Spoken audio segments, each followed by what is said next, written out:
Foundation helps children with learning disabilities with a specialized curriculum that pursues academic and social development successes. Here today is Executive Director of the Miriam Foundation, Andy Thorp.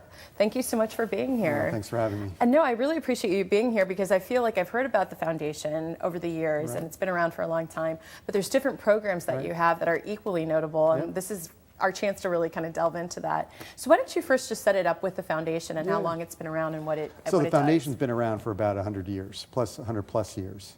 And they always address the unaddressed needs in the community. So probably 60 plus years ago, they began serving kids with learning disabilities. And really the mission of Miriam is to improve the quality of life for children with learning disabilities.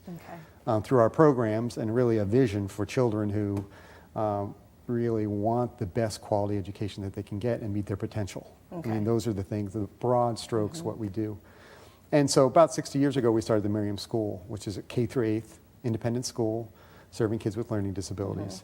The ratios are 1 to 10, so you really can get that individualized instruction that's so important for kids who really struggle to be successful in your typical environment. So that's really where we thrive, is kids get lost or kids struggle to learn. Sometimes that smaller environment is so important. So K through 8th grade, located in Webster Groves, we've been around for 60 years.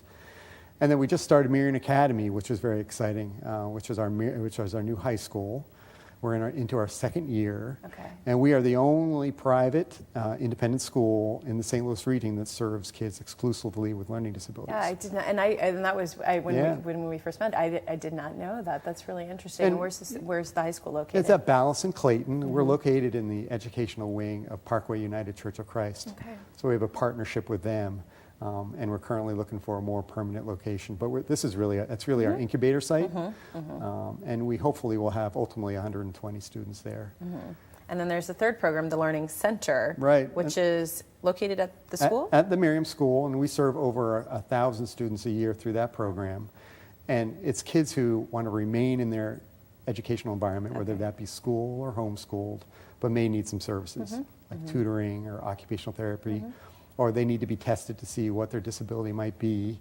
And we push into schools or we push into homes, whether that be private or charter schools in the city.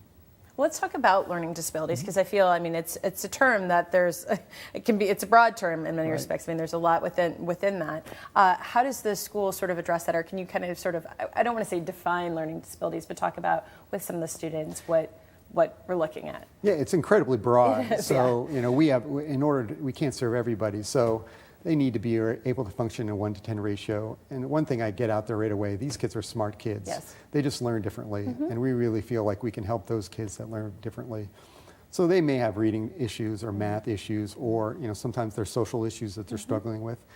And sometimes families come and they really, they're looking for an environment where people really understand them. So we have teachers that have been in this business and are specialists for decades and really understand the challenges that these kids have both socially and academically. And also to understand that these kids can be successful given the right environment. And is there with the Miriam School a curriculum or methodology that's applied, a specific one, or is it, as you talked about, just with the teachers, it's kind of what's been done over the years and continues to be developed? Yeah, all our kids are special ed certified, so they all have that background in terms of education. And it really is that small environment, and we really do also use that computers and high tech to try to enhance that, because sometimes they need adapted curriculums too. And another big part of it is we have occupational therapy for all our kids.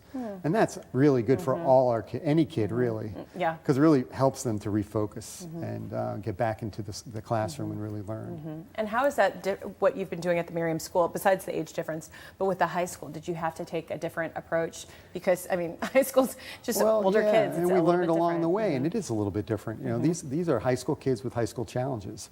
And very often the challenges are very much like any high school. But again, small classrooms, project-based learning, their ability to really spread out. Okay, well, we're going to continue that discussion. We've got the information there for you on the screen. It's the Miriam Foundation. There's 3 different programs and other things going on. But the Miriam Foundation, the learning disability experts, and as you see, we love helping students who learn differently. For more information, go to miriamstl.org or call 314-968-3893. But we'll have more with Andy right after this break, so please stay with us at STL Live.